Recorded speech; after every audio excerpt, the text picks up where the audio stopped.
My name is Iqbalur Rahman. I am professor in the Department of Political Science.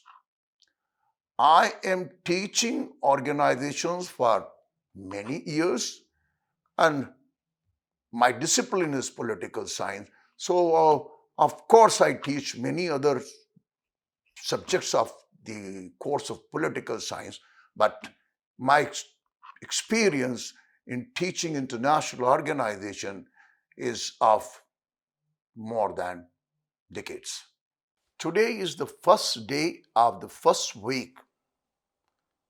In this class, on the subject of United Nations formation, we would discuss the creation of United Nations, how it was created, what were the factors that culminated in its creation and evolution.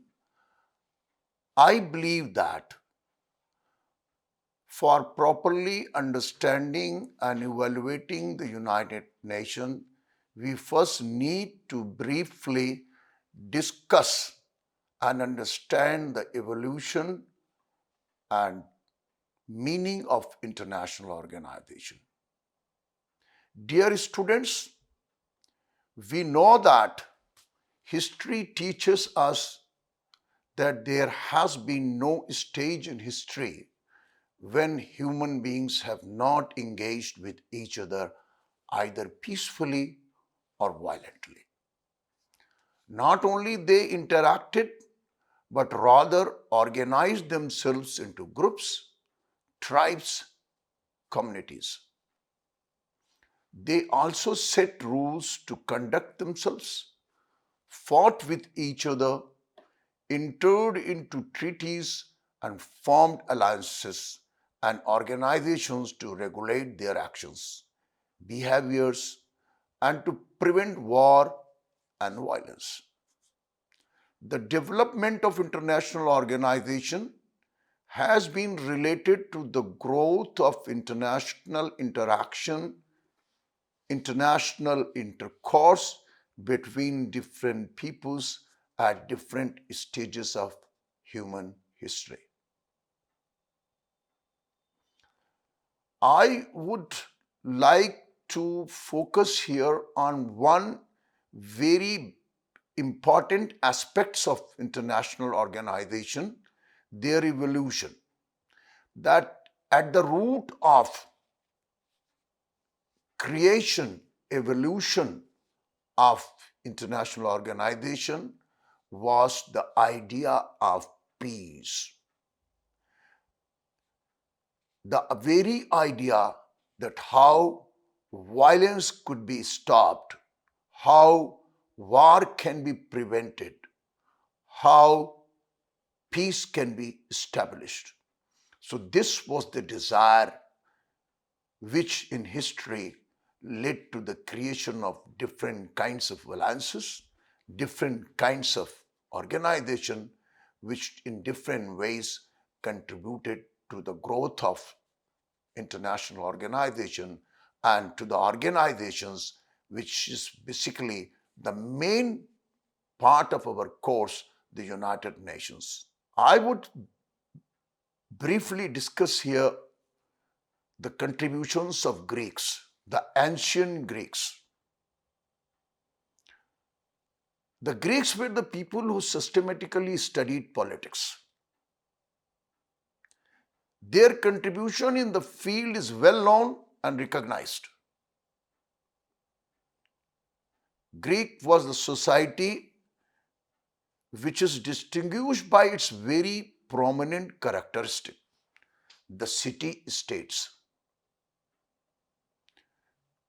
There were hundreds of city-states, more or less independent of each other, located in a small geographical area, culturally, religiously, and linguistically, they were one unit, feeling proud of their Hellenic ancestry. Politically, however, they were not a single unit or a state. They did not articulate a body of international law because They could not conceptualize the city-states as having rights and duties in relation to other city-states on the basis of some equality. They had not invoked the ideas of sovereignty. They were not politico-legal system consisting of common body of law. Despite these characteristics of Greeks, my dear students, they recognize certain principles ordained by God, dictated by reason to govern their intercity state relations. Breaking a treaty was an offense. Abandoning an ally in the middle of war was also an offense. The institution of council, ambassador, an official of the state whose essential task was to watch over the interests of the citizens of the state, engaged in commerce in a foreign port, was known to the Greeks and the Romans. It survives to this day as one of the important institutions of international law.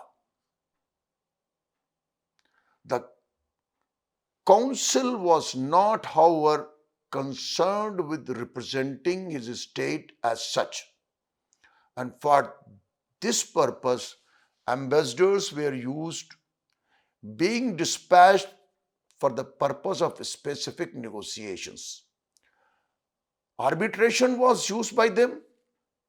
As a result, what we see in the first manifestation of international society in ancient Greece. This society was the replica of modern day international society, limited in geographic scope, engaging in many of the practices the modern states of the day are engaged in. We can say that ancient Greek society was a miniature of the present day international society of states. Structures of cooperation and communication had existed at every stage of human development. This concept was true in ancient Greece as it remains true even today.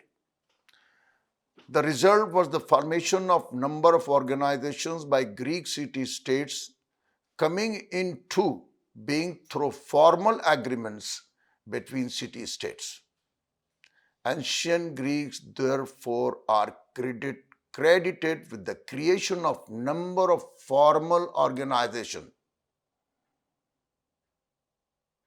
Some of them I think is essential to mention here to locate the contribution of Greeks towards the evolution of IOs of today.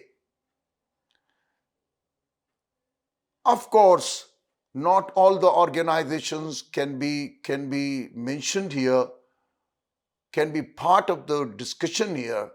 I will only focus on two very important organizations which they created and which they created and have some kind of the relevance to our organization which we created later on in modern times, especially the League of Nations and the United Nations.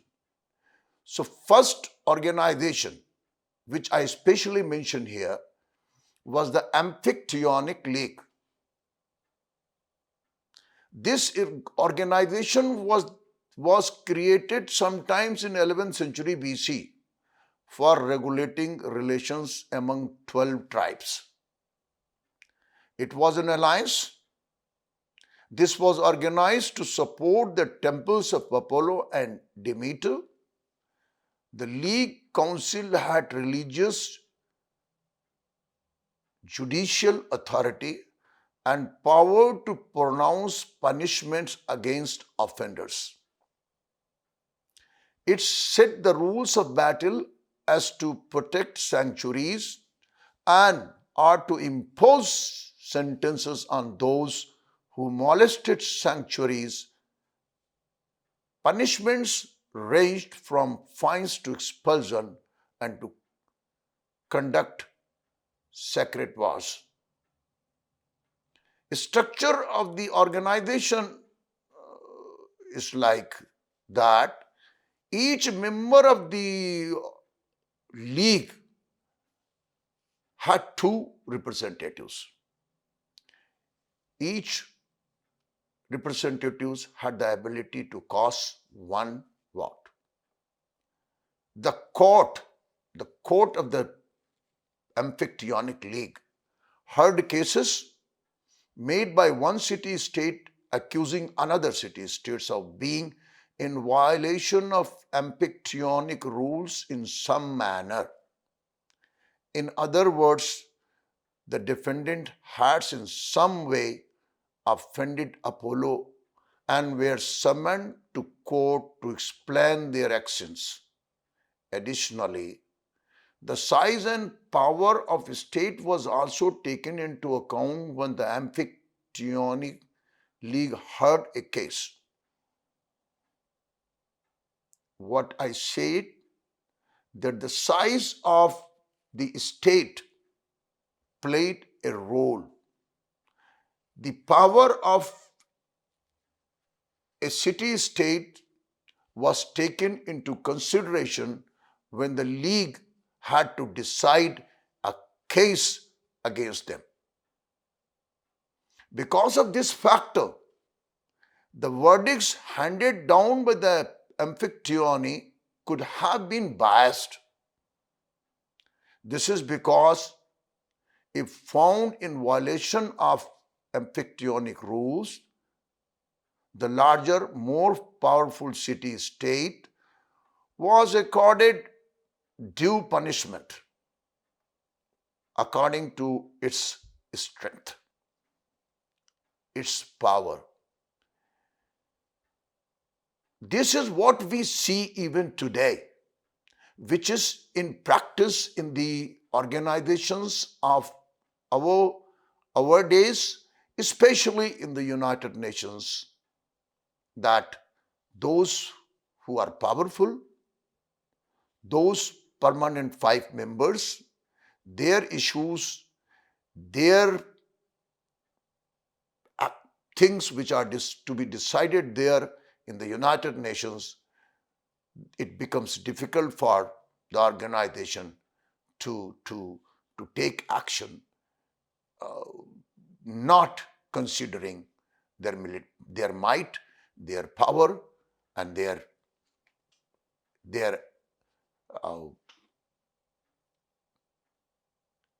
force, which is taken into consideration.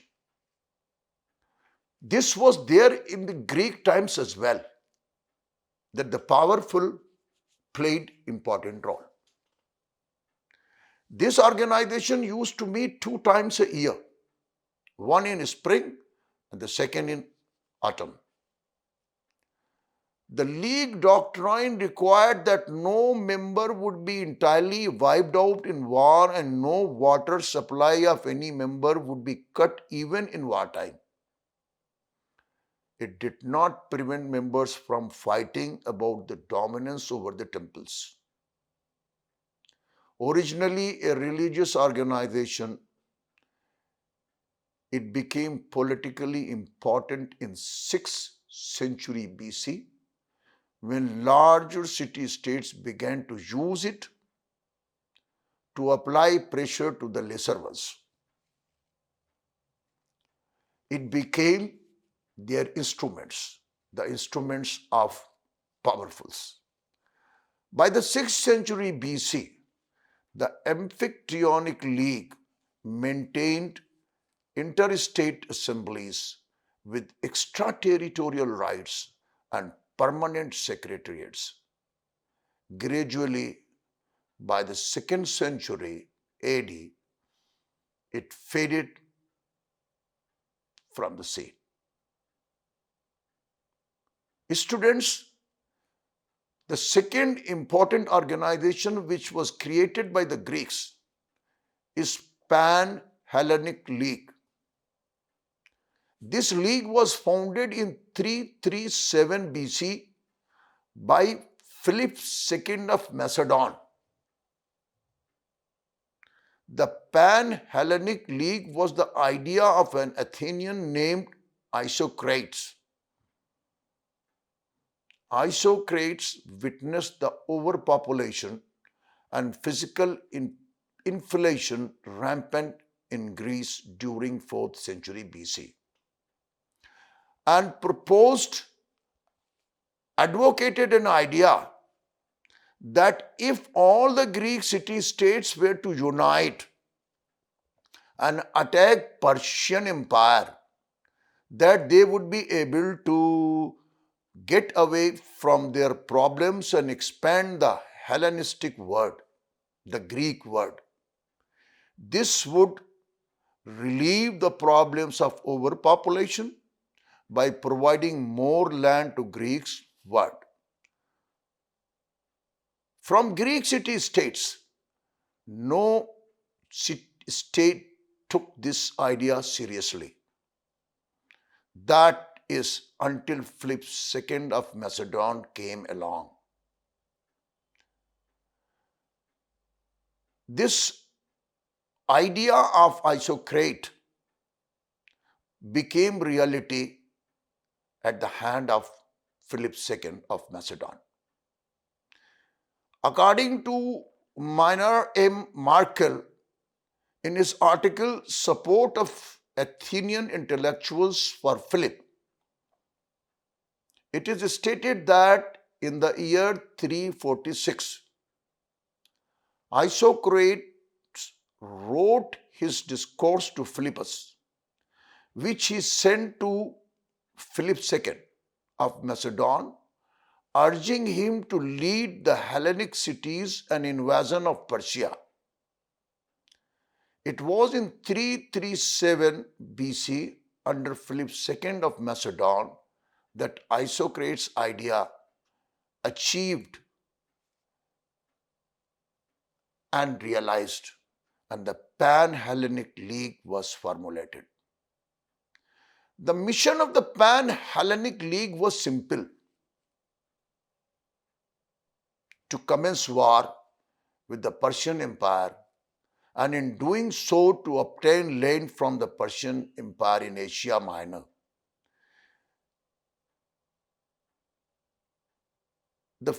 However, for Philip, the main priority of this exercise was not resolving the problems of Greek word, but the creation of a word state. This is something that Philip's son, Alexander III of Macedon, achieved. I think the rest is the history. We know about it. Alexander the Great and the Pan-Hellenic League conquered Egypt and Tyre, demolished the Persian Empire, and advanced well into India.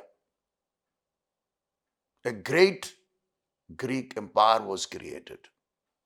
The Greek city-states, which were many, which were independent in different shapes and of different kinds, they were made part of the empire. However, the concern here is not Alexander the Great's trumps in battle, but rather a league that he and his father used to accomplish his purpose, the Pan-Hellenic League, its structure, procedure, and policies. The structure of the Pan-Hellenic League is very similar to that of the League of Nations. The Pan-Hellenic League had three main bodies.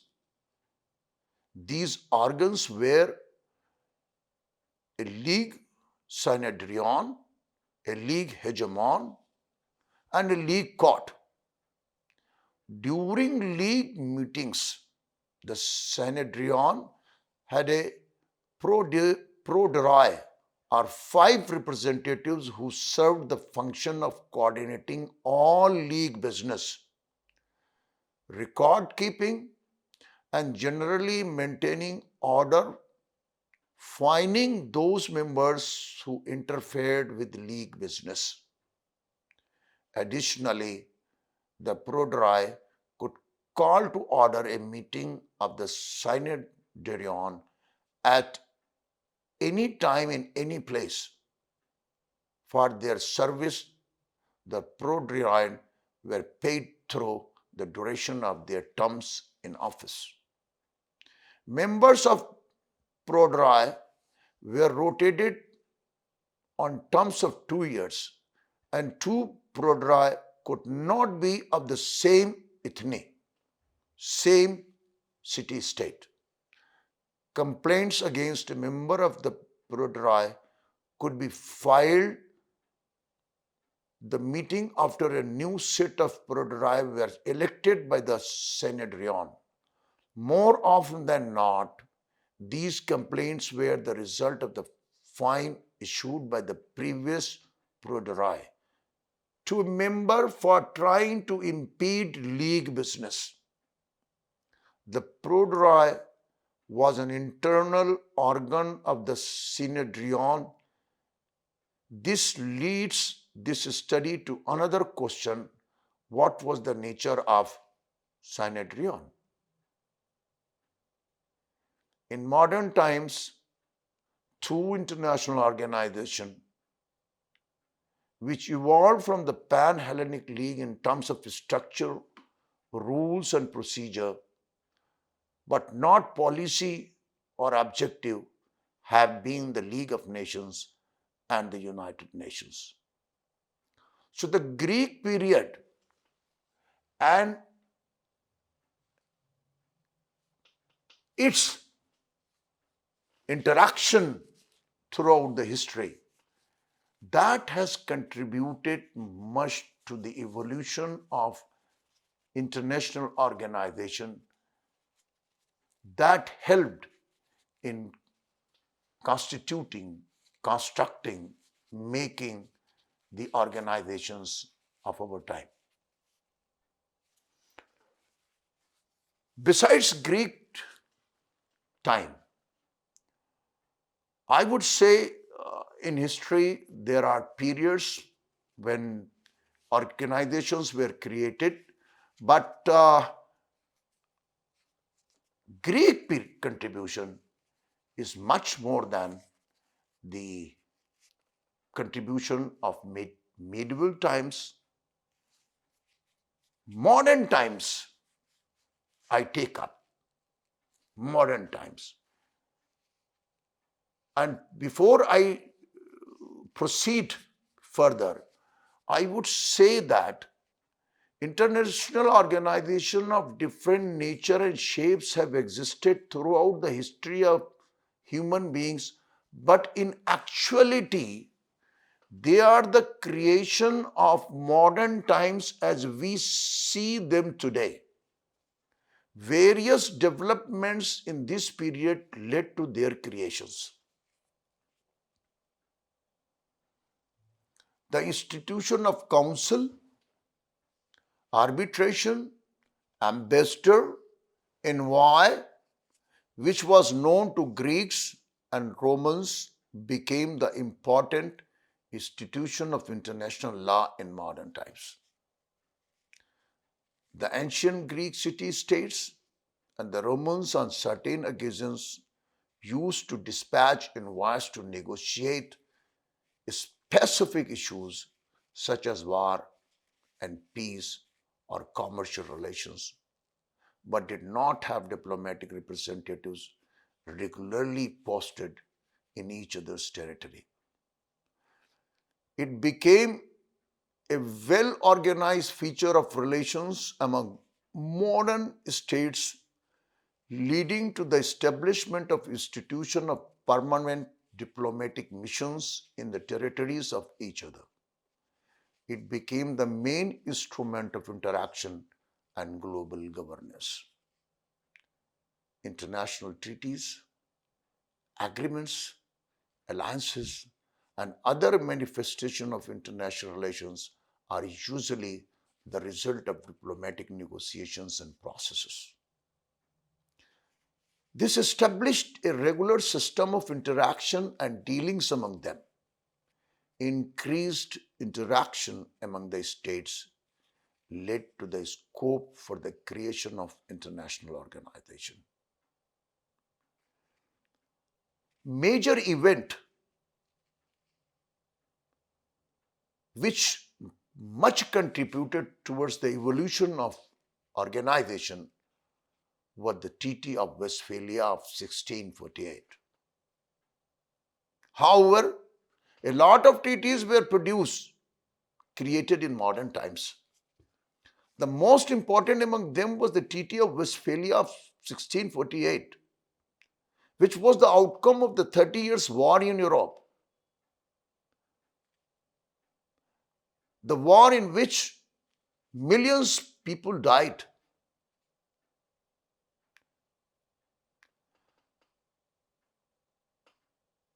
After the decade of wars, constant war, the need for peace became increasingly clearly obvious and essential. It was the need of the time. The negotiations to establish peace were quite lengthy and complex. They involved states from biggest to the smallest, represented by plenipotentiaries, diplomatic representatives from different entities were present at the negotiations, which met in two cities. Before this treaty, a conference on such a large scale had never taken place prior to the 17th century. It inaugurated a new era in the history of world affairs by reifying state sovereignty as a global governing principle. This Treaty of Westphalia provided a foundation of modern state system and crafted the concept of territorial sovereignty.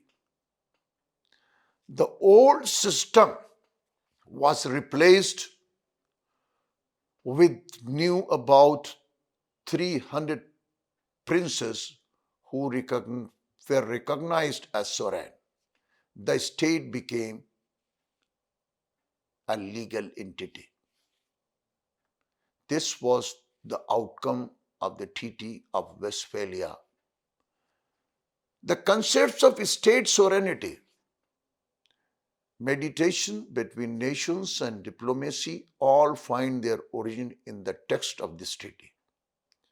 It was one of the first attempts at codifying an international set of laws and essentially provided the basis for international communities like the European Union and the United Nations, and even laid the groundwork for an early American nation. The Westphalian system still remains the model for international politics around the world, and the concept of state sovereignty is the basis for modern international treaties and conventions. The present state system, which is based on the idea of sovereignty, on the idea of non-interference, on the idea of equality, that actually was the outcome or the production of the Treaty of Westphalia, which was later on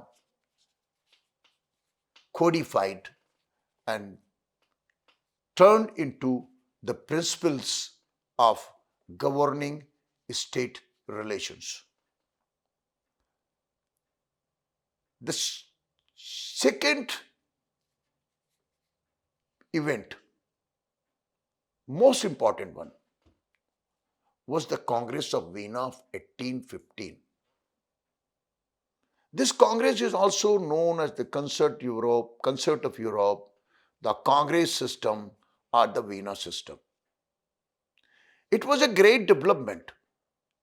It was an international diplomatic conference to reconstitute the European political order after the downfall of the French Emperor Bonaparte, dominated by the five great powers of Europe: Australia, France, Prussia, Russia, and the United Kingdom. Congress of Vienna was formed in 1815. France became part of the Congress in 1818. It was the first occasion in history where, on a continental scale, national representatives came together to formulate treaties instead of relying on messages among the several capitals. Virtually every state in Europe had a delegation in Vienna.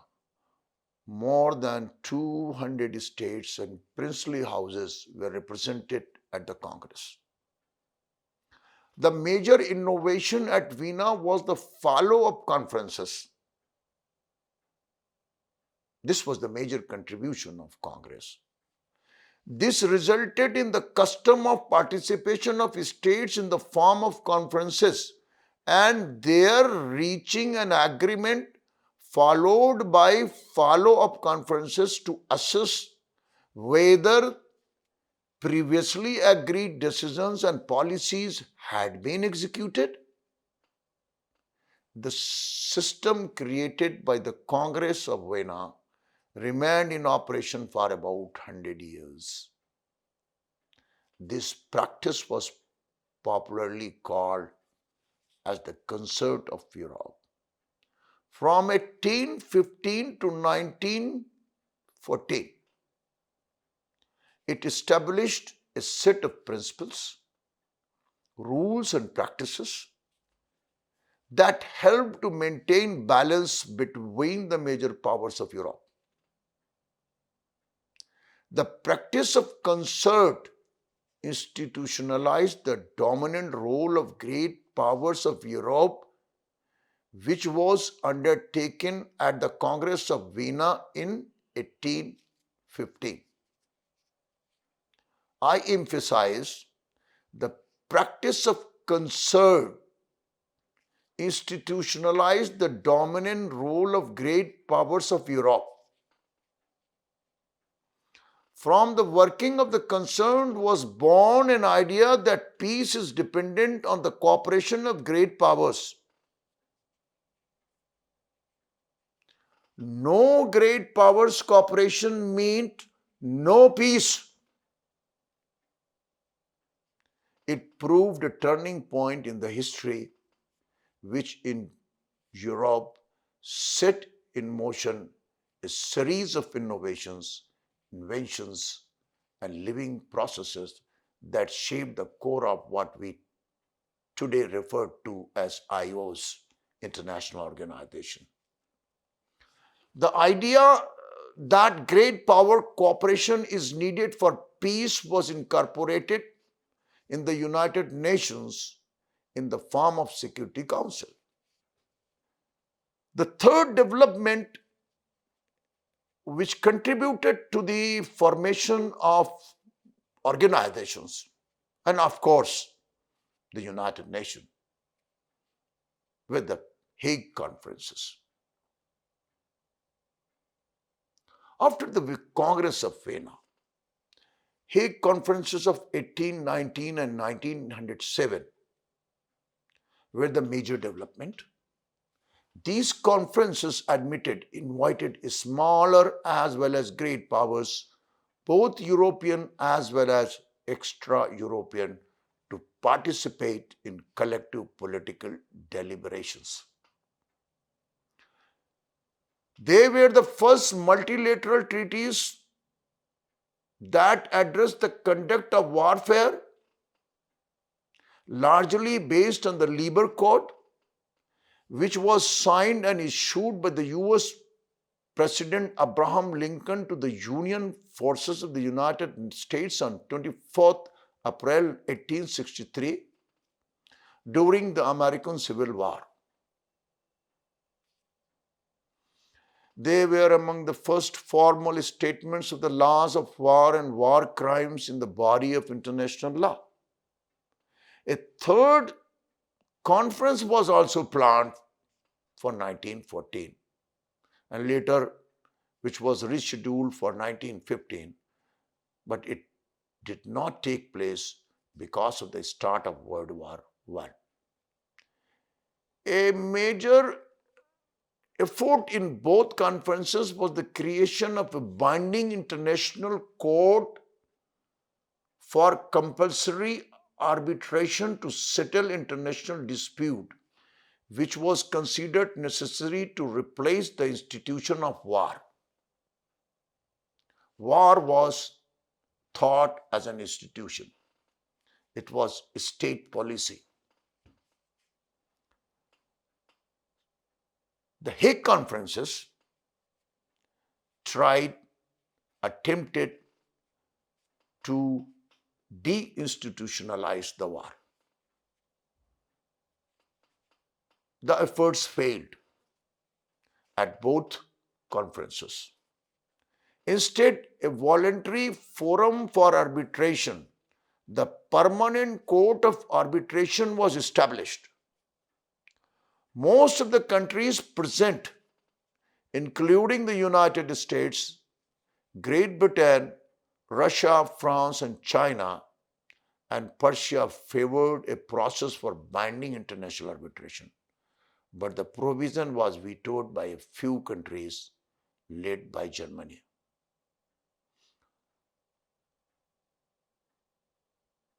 The conference idea strongly influenced the creation of more organized League of Nations after the war. Out of Hague Conferences was born the idea of equality of states, whether great or small, which was found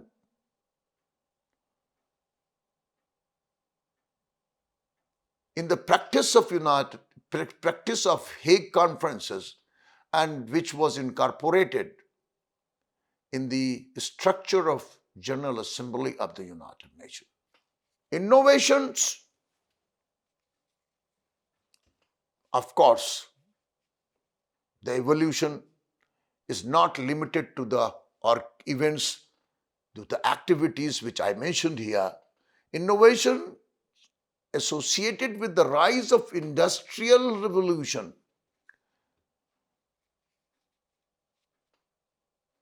rise of new methods of transport and communication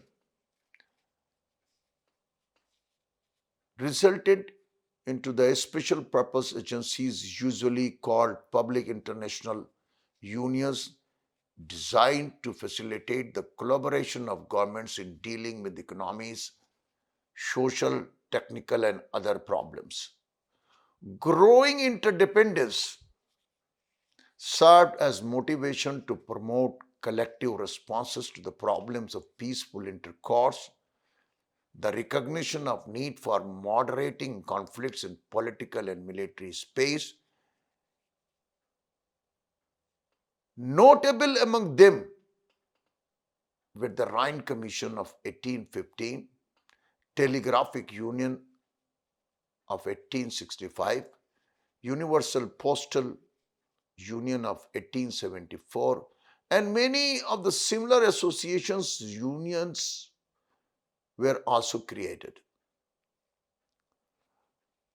What we see today, the thousands of NGOs operate as of now. They made direct contribution towards the evolution of international organization. Hundreds of international non-governmental organizations were in operation in 1900. The first compilation of information about international non-governmental organization listed 379 active international non-governmental organization in 1909. Their growth has been exponential in recent decades, universal in scope, welcoming members from anywhere in the world and defining their goals in worldwide terms, seeking to organize most areas of human activities. The world today is full of international organizations addressing every area of human concern. United Nations actually has evolved itself into a system. It is not only an international organization, it has evolved itself into a system which governs all aspects of international life. This is actually the concern of the talk, the concern of discussion, the concern of analysis in this course. So today, this module, I covered how history has contributed towards the growth of the present day international organization.